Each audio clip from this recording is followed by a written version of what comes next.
If you're here, the Haunting of Bly Manor just blew your mind, with the ghosts and the tucking and the dreams. Listen, either you're pretty sure you understand what just happened, or you don't. And hey, I'm not here to judge, but I am here to break it down for you in just 7 minutes, so that you can get out there and join the conversation without a second to spare. Well, maybe with 10 seconds to spare, because first you're gonna go hit that subscribe button and turn on your notifications. I'd hate for you to be caught aimlessly wandering YouTube at night. Oh, and I'm about to get into every spoiler there is for the Haunting of Bly Manor. You have been warned. Okay, here we go. We begin with the wonderful Carla Gugino telling this poor wedding party a 9-hour ghost story the night before the big day. Anyway, she's our narrator and we'll get back to that. Her story goes as such. We've got the orphan children, Flora and Miles Wingrave, who live at Bly Manor. Their parents died on a trip they took to save their marriage after their father caught their mother cheating on him with his brother Henry. Henry is actually Flora's dad, but she doesn't know that. Henry is haunted by an evil version of himself who taunts him about losing Mrs. Wingrave. At Bly Manor, Flora has a dollhouse from Uncle Henry that's full of dolls that are actually talismans of each person, alive or dead, that resides in the manor. She moves them around, accounting for everyone's whereabouts, and one of the ghosts, a little boy who Flora befriended, keeps them updated too while Flora's asleep. Most importantly, the murdery ghost of the Lady of the Lake. The Lady of the Lake is actually one of the original owners of Bly Manor, Viola Willoughby. She and her cousin husband were living happily at the manor with their daughter and Viola's sister, Perdita. Then Viola got hella sick with the lung, but refused to die a quick death. Our narrator even notes, "That dark carriage and its driver denied so often, in fact, that it would not venture to Bly Manor again."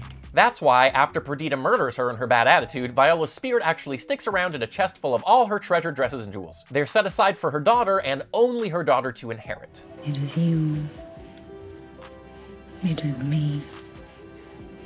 It is us. Except Perdita, married to the now broke cousin husband, swoops in again and tries to steal the nice things so they can get out of their financial hole. Viola's spirit was not having it and kills Perdita. Deserved it. Cousin husband finds Perdita's body, is convinced the chest is cursed, and tosses it in the lake. Thus, Viola becomes the Lady in the Lake, who walks the halls of Bly every night, hoping to find her daughter back in her bedroom like nothing ever happened, and killing anyone who gets in her way. Death's absence leaves a gravity that now not only keeps Viola's spirit there, but also anyone who dies on Bly's grounds. They exist there as kind of a half-spirit that slowly fades until they lose their memories and their faces. Before they lose their memories, though, they often relive them as a way of coping with their deaths. Fast forward back to the Wingraves and their first governess, Rebecca, who's in a really bad relationship with their uncle's valet, Peter Quint. He's stealing money and asks Rebecca to run away with him after he steals some really expensive jewelry from the deceased Mrs. Wingrave's old room, which also happens to be where Viola's ghost takes her little strolls looking for her daughter. Unfortunately for Peter, that night was a strollen night, and Viola's ghost kills him, dragging him down to the lake. Ghost Peter is pissed when he realizes he's trapped at Bly forever, and convinces Rebecca that despite being dead, he has a way that they can be together forever. Well, turns out that's by possessing her and making her kill herself, turning her into a ghost with him. So, Peter devises another plan. They're gonna convince the kids to let them take over their body so they don't become faceless like the rest of the older ghosts around the manor. Since Miles and Flora love Peter and Rebecca, they agree to let them possess them every now and then and call it being tucked away. While they're tucked away, they relive memories similar to how the ghosts of Bly relive memories. Flora calls it dream hopping, and they're able to kick Peter and Rebecca out once they realize it's just a dream. That brings us to Hannah, who was already on Peter's bad side because she caught him trying to steal Mrs. Wingrave's jewelry before his fateful night. She was starting to notice that Miles was kind of acting like a dick for no reason, aka when Peter was possessing him, but she didn't know that part of it. After confronting Miles about it, Peter possesses him and pushes Hannah down a well, killing her and turning her into a ghost too.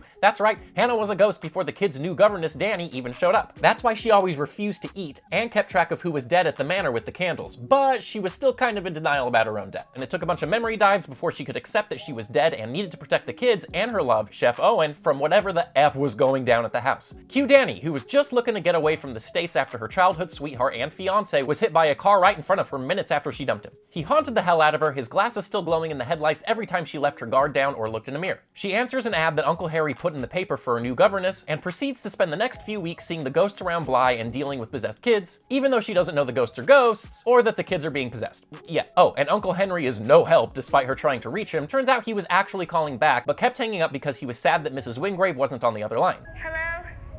It's another freaking prank call.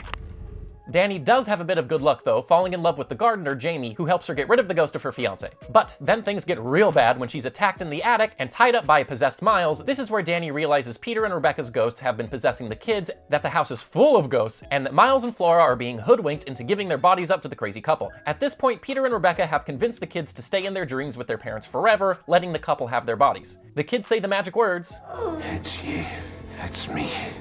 Josh. And the couple takes over their bodies. Turns out Rebecca isn't as crazy as we thought though, and she lets Flora go while Peter Miles is off to set Hannah straight. Flora lets Dani go, but it's one of those nights, and they run into the lady in the lake on her little murder stroll. As Viola makes her way to the bedroom, Flora steps in, recognizing a child. Viola assumes it's her daughter and takes Flora instead, sparing Dani's life. Dani chases them outside. Henry fails at trying to redeem himself and save the day, and as Viola is about to drown Flora, Dani realizes somewhere deep within herself that the only way to get her to let Flora go is to recite those magic words. It's you!